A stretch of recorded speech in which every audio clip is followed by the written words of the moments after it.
Tell me your thoughts on it anyway, Rod. Obviously, he should have been kicked out. But why wasn't he? Well, he responds to the Equality and Human Rights Commission report into anti-Semitism in the Labour Party by saying it was all overstated. Then he's kicked out, and then a week later he says brilliantly, "I would like to make it clear that when I said it was overstated, I meant it was not overstated in any sense whatsoever." So it's a downright lie. I mean, the man is lying. You say... Yeah, sorry, go on, mate. You say the party is riven with anti-Semitism. But it is. It is. Go on, tell me more, because Ash is Jewish, and he feels that it is pretty... Yeah, well, it is. It's one of the reasons I left, aside from being kicked out, obviously, which did it really in the end. Fancy being politically incorrect and Jewish. I mean, how could you know...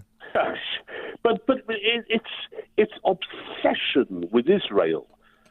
Over and above every other country. Not North Korea, not Iran, not Venezuela, not Cuba. Well, they are obsessed with Cuba, but they like it, despite the fact that it's a hereditary totalitarian state which imprisons trade unionists and gay people and everything. Never mind that, they are only obsessed with Israel. And Corbyn lied time and time again about his anti-Semitism. He lied when he said... Did he lie, or was he just really not bright enough to understand? Yes. No, you cannot get away with that. Because he said he hadn't understood that he was standing by and laying a wreath at the grave of Palestinian terrorists. He obviously did. I mean, well, maybe it's just a bit thick. I mean, you know. Even Corbyn is in that sense. And then there was the mural on the wall in East London where he said, "Oh, it's very fine," and people have tried to take this down before, and only later said, "Oh, yeah, I suppose it is a bit anti-Semitic, isn't it?" Yeah. This grotesque caricature. And he continued, and he lied and lied and lied. Yeah. You see, I don't understand why.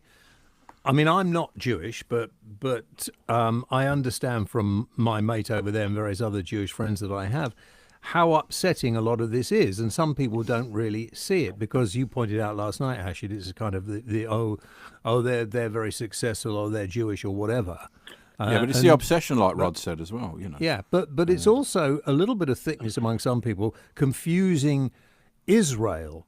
Because there are a lot of... It's not confusing, it's on purpose. But it's not just that. It's not just that, James. It's also, you know, I began by looking at anti-Semitism in the Labour Party a few years ago now, by thinking, well, it's different to the anti-Semitism of the Nazis and to the anti-Semitism we've had in this country. And yet, the more I looked at it, the more it seemed to be identical. Same, so you will hear... Really? Well, yeah, the bankers, you know, the rich Jewish base, exactly the same. That's exactly it. Yeah. The Jews rule the world. The Jews rule the media, which would have been, you know, a surprise to Rupert Murdoch, my boss, for example. Yeah. You know, well, our boss as well. And your boss as well. It's just this... it's the same tropes keep cropping up time and time again, and then you hear people like, and she's not Labour, she's Liberal, and I've forgotten the name now for the moment. But Jenny Tong, Baroness Tong, saying that when Israel helped out in the Haiti earthquake a few years ago, they were harvesting organs from local people. Yeah. I mean, this isn't merely wrong; it's mentally ill. You know, it's actually mentally ill. But they deny themselves that they're anti-Semitic, or do they agree? Do they talk secretly with each other, and you know, or do they just deny it to themselves?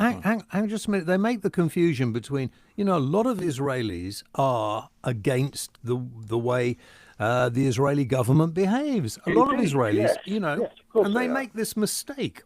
Well, and I don't understand. It's not a mistake. They're doing it on purpose. It's why they're not obsessed with any other causes around the world. But it's basically, I think you say as well, don't you, Rod, that it's members of Momentum and the far left who seem to have it completely wrong. Totally wrong. And, you know, that stretches beyond the Labour Party into the Green Party, into the Liberal Democrats, even into some areas, though much, much smaller, of the Conservative Party. There is this as it used to be, very, very au courant, as they say, in the Foreign Office. A rather anti-Israel stance. I look at Israel and I see its flaws, I see its problems, I see that it's harsh in its treatment of Palestinians. I also see that it's the only democracy in the Middle East, and the only one where Arabs are allowed to vote. How possibly is that a racist state? But I think also that I was in the Labour Party for 38 years. It never occurred to me that we were a racist party, but we became one, partly under Ed Miliband, because that stuff was all there at the time, even though Ed's of a Jewish background, and I wouldn't blame him for it at all. The number of activists who were anti-Israel were growing and growing and growing, and that teetered over into an anti-Jewish thing. But certainly under Jeremy Corbyn, it found its full voice. And I think that Keir Starmer's done a pretty good job so far of trying to get rid of that element within the Labour Party. But the Labour Party, part of the party that carried out the investigation into Corbyn and then let him back in to the party, I mean, they don't seem to understand either then, do they? No, I don't think they do. But in a sense, this is all rather good for Keir Starmer. Because it's enabled him to play the hard line and say, actually, you're not getting the party whip back. You've got to stay out. And it's a bit like the problems that Tony Blair had, that John Smith had over one member, one vote, that Neil Pinnock had over Militant.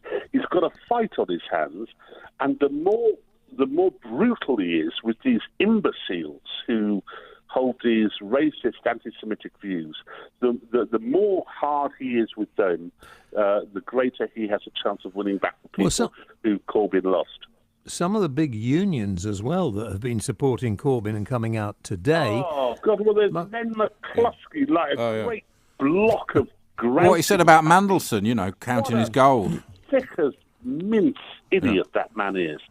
Yes, he said, yes, he's part of the same Can I just say that Len McCluskey and others are more than welcome to come on the programme and defend themselves if they would like. Where are you? Len, come on. What about the 27 MPs that they said, we shouldn't have the whip removed, Corbyn? Shouldn't they have their whip removed because they're supporting, they're going against that report? That's a good question. No, I think not. I mean, if you're going to play this cannily, I was surprised that it was only 27. But the usual villains are in there. There's old Diane.